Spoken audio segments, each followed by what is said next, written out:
Goeiemôre geliefdes, baie welkom by skrifporsie nommer 5 in Afrikaans, aangebied deur die Hila Studiesentrum. Die porsie se naam is Chayei Sarah, die lewensdae van Sarah. Die skrifporsie bestaan soos altyd uit 3 gedeeltes. Die Torah gedeelte, dit is die eerste 5 boeke, die profete en geskrifte gedeelte en die goeie nuus. In die Torah gaan ons Genesis 23 tot 25 lees. In die profete en geskrifte gedeelte lees ons uit 1 Konings 1. En die goeie nuus gedeelte lees ons uit 1 Korintiërs 15. Kom ons begin deur voor ons koning se troon te buig. Hemelse Vader, ons kom buig laag voor u troon vandag, omdat ons u as almagtige Skepper El Shaddai eer. Kom leer ons asseblief vandag deur u Ruach uit die woord, om ons toe te rus vir die uitdagings van môre. Amen. Kom ons lees saam uit Genesis 23 vanaf vers 1.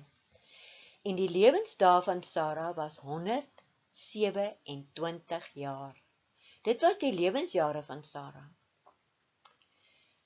Vers 2, en Sarah het gesterwe in Kirjat Arba. Dit is Hebron, in die land Kanaan, en Abraham het gekom om oor Sarah te rouklaag en haar te beween. Genesis 23 vers 19. Daarna het Abraham sy vrou Sarah begrawe in die spelonk van die stuk grond van Magpela, oostelike van Mamre. Dit is Hebron in die land Kanaan. Begin my om 'n kort stukkie aan te haal uit 'n anonieme bron wat ek opgespoor het, oor die veranderinge van Abraham en Sarai se name. The Lord didn't drastically alter the meaning of Abraham and Sarah's names. Both Abraham and Abraham are related to the Hebrew roots meaning father and exalted. It's possible that Abraham is related to the Hebrew Ab, father, and Hamon, meaning multitude.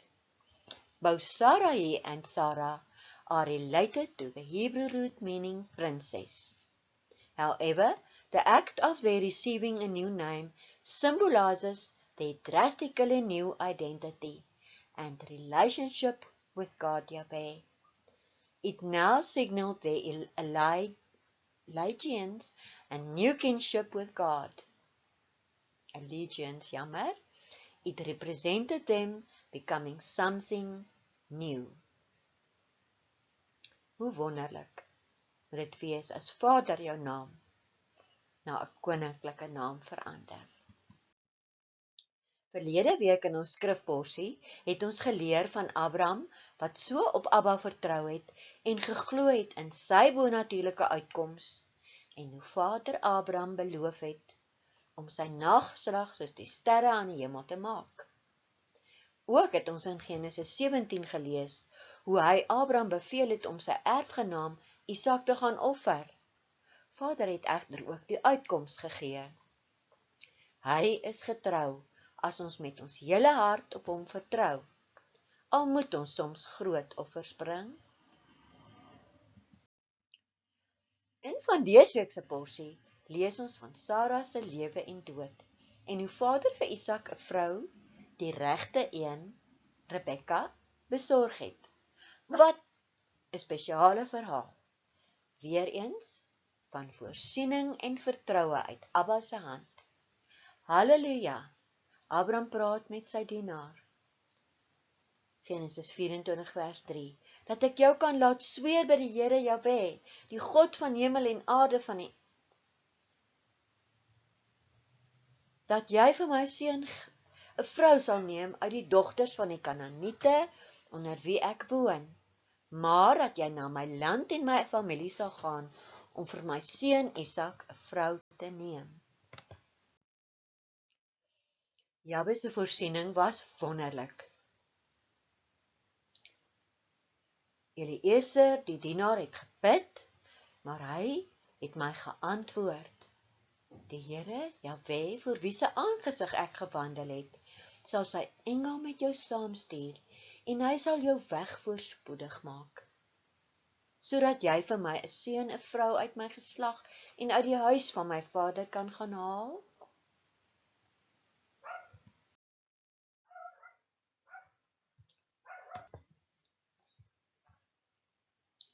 The Rabbi's Son skryf so mooi oor die afsterwe van Sarah. The fragile nefesh season of life, in which her eternal spirit abode in a physical mortal body, has come to an end.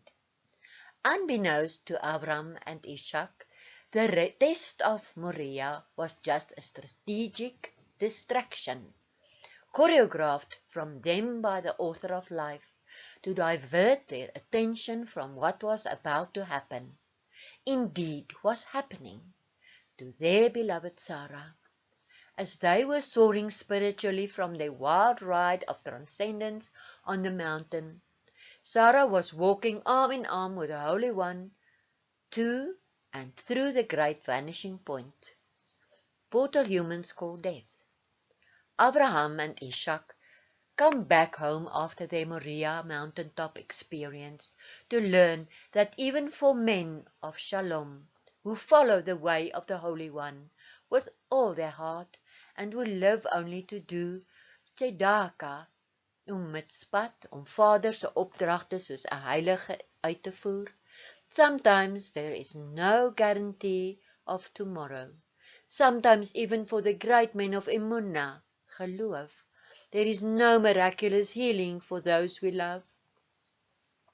Sometimes, even for faithful servants of the Almighty, the strategic initiative and grand plan of the Holy One take us to the valley of the shadow of death, and right into the teeth of bereavement, the bitter sting of heartbreak, and the soul-numbing disorientation phenomenon of grief.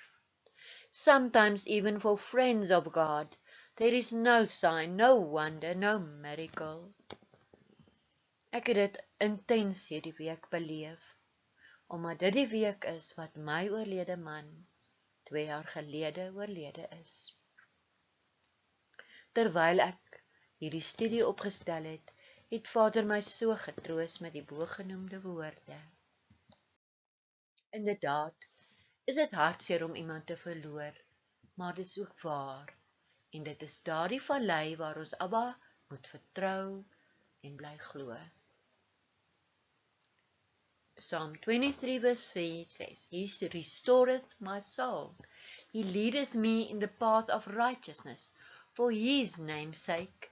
Yea, though I walk through the valley of the shadow of death, I will fear no evil, for thou art with me. Thy rod and thy staff, they comfort me.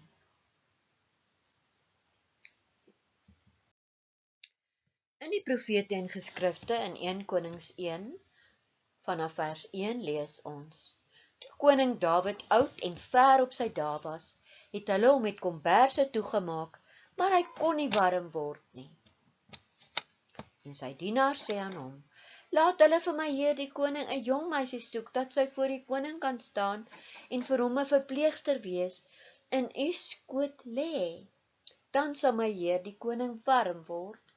Hulle het toe in die hele grondgebied van Israel 'n mooi meisie gesoek en Abishag die Sunamitiese gevind en haar by die koning gebring. Vers 4. En die meisie was besonder mooi en sy was vir die koning 'n verpleegster en het hom bedien, maar die koning het geen gemeenskap met haar gehad nie. Intussen was Adonia, die seun van Hagit, Dawid se seun, so vermetel om te dink, ek sal koning word, want my pa is oud. En hy het vir hom waans en perderuiters aangeskaf, en 50 man wat voor hom uitloop. Lees asseblief die hele gedeelte vir uself deur, tot vers 31. Verder aan sal julle sien, hoe ons koning Dawid, in vergelyking met Abraham, moeilikheid in sy huishouding gehad het. Uiteindelik bevestig Dawid dat Salomo sy wettige erfgenaam is en dat Vader uiteindelik Yeshua uit Salomo se bloedlyn sal laat gebore word. Hoe profeties was Dawid nie? 1 Konings 1 vers 39 sê, en die priester Zadok het die horing met olie uit die tent geneem, en Salomo gesalf, en hulle het op die ramshoring geblaas, en die hele volk het gesê, mag koning Salomo lewe. In 1 Korintiërs 15 vers 35 tot 58 sien ons dat die dood geen angel het nie. Ons prys U naam. Halleluja, Vader. Ek lees vir U uit 1 Korintiërs 15 vers 50. Maar dit verklaar ek, broeders, dat vlees en bloed die koninkryk van God nie kan beerwe nie. Ook beerwe die verganklikheid nie, die onverganklikheid nie. Kyk, ek deel julle in verborgenheid mee, dat ons sal wel nie almal ontslaap nie. Dit wil sê sterwe nie, maar ons sal almal verander word, in 'n oomblik, in 'n oogwink by die laaste basuin. Dis 'n shofar, want die basuin sal weer klink en die dode sal onverganklik opgewek word en ons sal verander word, want hierdie verganklike moet onverganklikheid bekleë word en hierdie sterflike moet met onsterflikheid bekleë word. En dit is nou voordat ons in die heilige koninkryk van ons koning kan ingaan. En wanneer hierdie verganklike met onverganklikheid bekleë is en hierdie sterflike met onsterflikheid, dan sal vervul word die woord wat geskryf is. Die dood is verslind in die oorwinning. Dood, waar is jou angel? Doderyk, waar is jou oorwinning? Vers 57. Maar God sy dank wat ons die oorwinning gee deur ons Here Jesus Christus, Yeshua Mashiach, die gesalfde en Messias. Daarom, my geliefde broeders, vers 58, wees standvastig, onbeweeglik, altyd oorvloedig in die werk van die Here Jahwe, omdat julle weet dat julle arbeid in die Here in sy koninkryk nie te vergeefs is nie. Ek lees vir u uit 1 Korintiërs 15, vers 50. Maar dit verklaar ek, broeders, dat vlees en bloed die koninkryk van God nie kan beerwe nie. Ook beerwe die verganklikheid nie, die onverganklikheid nie. Kyk, ek deel julle in verborgenheid mee, dat ons sal wel nie almal ontslaap nie.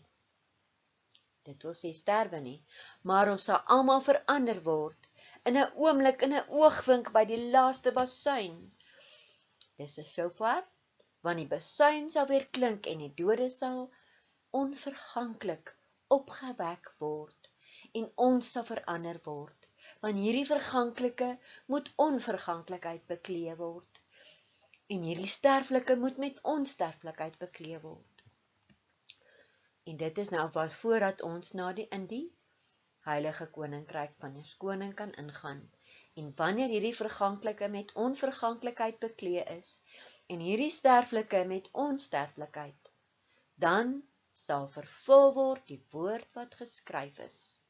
Die dood is verslind in die oorwinning. Dood, waar is jou angel? Doderyk, waar is jou oorwinning? Vers 57. Maar God sy dank wat ons die oorwinning gee deur ons Here Jesus Christus, Yeshua Mashiach, die gesalfde en Messias. Daarom, my geliefde broeders, vers 58, wees standvastig, onbeweeglik, altyd oorvloedig in die werk van die Here Jahwe, omdat julle weet dat julle arbeid in die Here in sy koninkryk nie te vergeefs is nie. Nadat u neer gaan skryf het wat Abba vir u vandag wou kom leer, kom ons sluit af in gebed. Hemelse Vader, dankie vir u troos. Dankie dat u altyd by ons is, al gaan ons deur die dal van doodskade weer. Dankie dat ons op die klank van die basuin kan wag, wanneer ons bruidegom op die wolke ons kom haal. Maranatha, kom ons Messias, kom gou. Luke 21 verse 28 says, "And when these things begin to come to pass, then look up and lift up your heads, for your redemption draweth near." Besoek gerus ons webwerf vir aflaaibare studies oor die eindtyd. Klik net op die volgende skakel. Our King is coming. Are you ready? Die webwerf is olivebranchsa.org. As u nie kan klik nie, gaan soek dit en gaan lees gerus die eindtyd, Our King is coming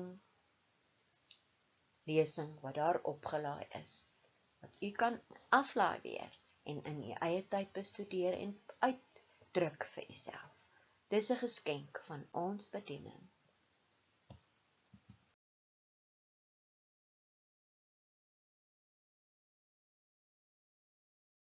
En geliefdes, dit sal vir ons wonderlik wees by Olyftak Bedieninge en Dela Studiesentrum as u hierdie studie met die vriende kan deel. Dit is ons heerlik om boodskappe te bring, is uit Abba se hart, en so maak ons vissers van mense. Ons vra dit alles in baie nederigheid.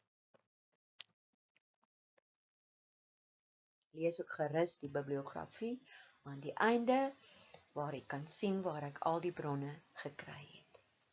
Wees geseënd, geliefdes, tot volgende week. Shalom.